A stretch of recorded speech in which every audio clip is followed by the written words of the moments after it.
Hello all, welcome to another endgame study of the Solving Other Studies to Improve Chess Calculation series. This position was composed by the Hungarian chess composer Attila Koranyi. As always, for the practice, I suggest you watch the guide if you haven't. If you already have done that, then the 10 minutes countdown will start, and then I'll catch you up to start the guided solution.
And here we are. When I saw this position at the beginning, I saw, okay, this must not be hard because we have so much more material than black that this must be easy. But after a while, I was not seeing how to continue from here because, of course, the bishop is threatening to leave very fast the a1 square with a check, and then we get the promotion of the black pawn for a queen, and so the win is out of reach. And so we start to think moves like, okay, what can I do? Let's say, for example, I check the king, then the king takes the pawn, then I can check it again with my rook. The king goes, let's say, for g8. Now it's attacking our bishop. What else? What can I do now? Well, I need to go, for example, to a7 so I can attack the pawn. But now, of course, I will suffer the check. The king goes to e8. Now it's black to play again, so promotes the pawn to the queen. I am forced to sacrifice over here the rook, and so I lose the rook and I can't win from here. Notice that the king just stays in control of the h7 square, which is a light square. Then we have the bishop to force at least a sacrifice for the pawn if the pawn goes to a dark square. So it's not possible anymore to win. This is a draw. Other things that I saw in the beginning was, for example, well, what if I start by sacrificing? Because normally end game studies are such rich with these guys. So let's say I force the bishop to come to the corner, and only now I can check the king. Of course, now the bishop won't block, otherwise, I can take the bishop with check. Let's say, for example, if the bishop takes, I can take with check. Notice that now I am controlling along diagonal, so when the king takes, I can so that would be a blunder, of course. But of course, here black moves the king at the same, so it goes with the king to h7. Now I can check it again. The king goes to g8. I get more or less the same position. So now the rook goes to a7, but now I can promote, and so I get in the end the same thing. So after a while, I saw okay, this is not going anywhere. I start with many things. I even consider, for example, checking with the rook with b6, which deals nothing. And so after a while, I came up and I was able to find the first winning move. Okay, that was a brilliant one. The king goes to e8 with the idea, okay, now we get the bishop protected when we go to the other check. And at the same time, we remove the king from the perspective of black going with a intermediate check before promoting to the queen. So here it's black to play, and there are some moves that are more or less equivalent, but black plays bishop d4. So now again, 1 minute for you. This is a guided solution, so take your time to think the best continuation from white from here.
And here I was already doing this one. I was reaching here.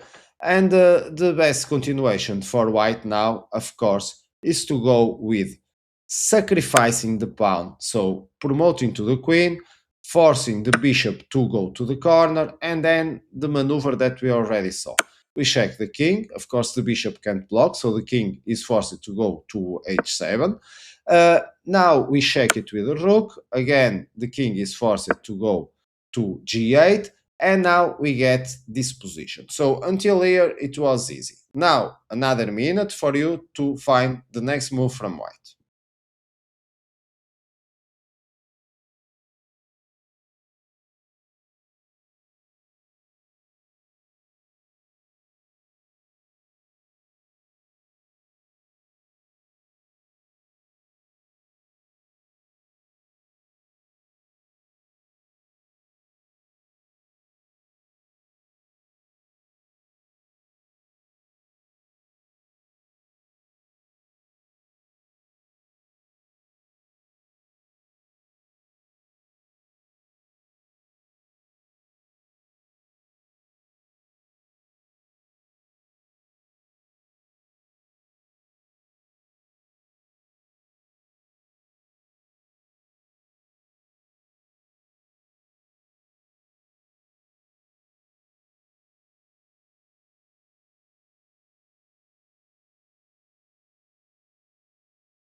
And I don't think this one is hard.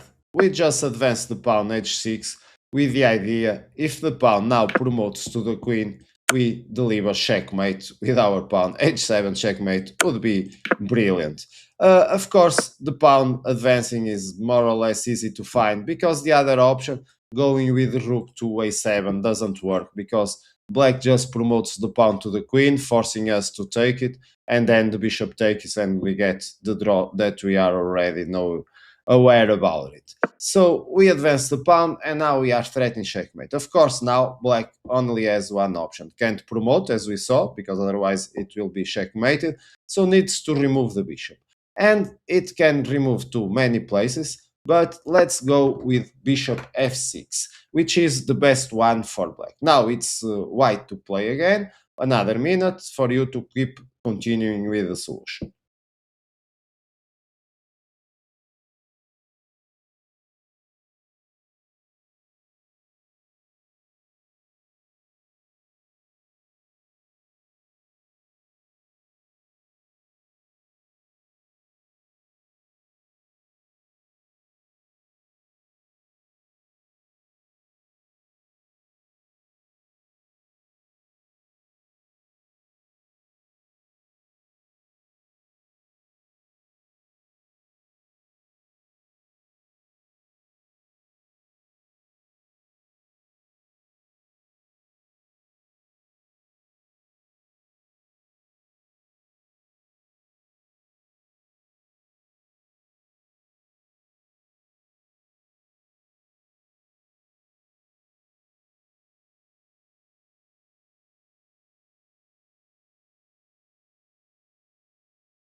And the next move from white, of course, it's to go with the clever because now I advancing the pawn doesn't work. If I advance the pawn with check, well, the rook just goes to the corner. Everything is controlled from here.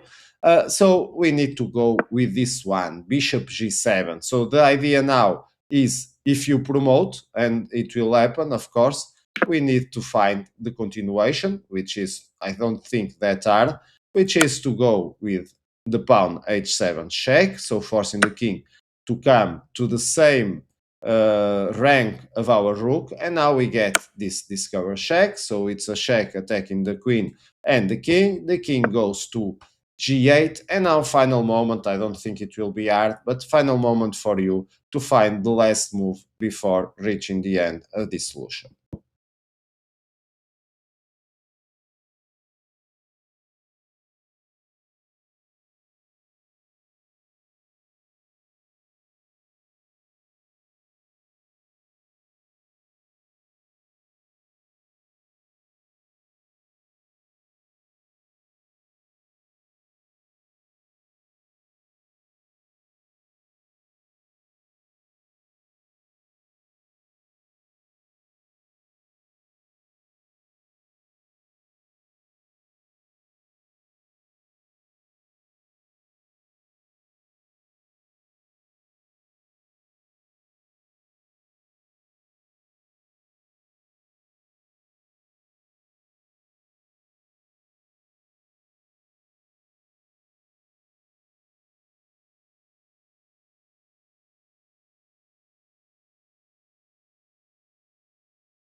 And let's go to the finish line. Well, I hope you haven't accepted the queen, because this would be a big blunder. As you can see, the king can't move. It's not under check, so this is a stalemate draw, which would be a pity reaching here and not being able to win this one.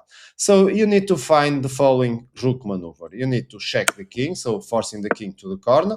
Now we have this battery prepared to the discover check, and we need to go with the rook to f7. Why can't we go with the rook to the other side? Well, because the king just comes to h7, which forces us to repeat. Otherwise, if we take the queen, then we are going to lose the rook. So this doesn't work. We need to go with the other side. Rook f7, so the king only move is to go to g8. Now we check it from the 8th rank, forcing the king to come to h7. Now there's no rook to being attacked, so we just grab the queen and the game. This was very interesting finish.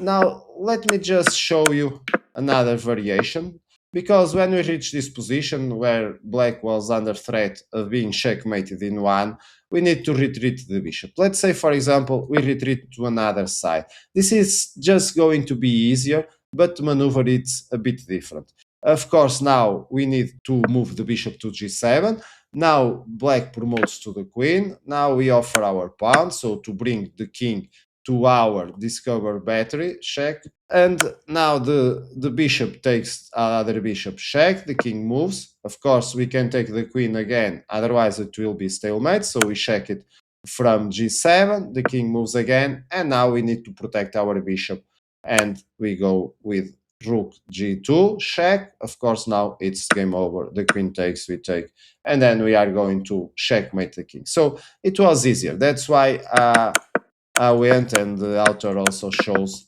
to go with the bishop f6, and then we need to solve that stalemate in another way. Hope you have enjoyed. At the first it looked easy. After a bit of analysis, we start to wonder how to continue, and after all, it was an hard one, but very enjoyable. At least I think you also have appreciated. As always, I catch you up with future videos. Bye bye.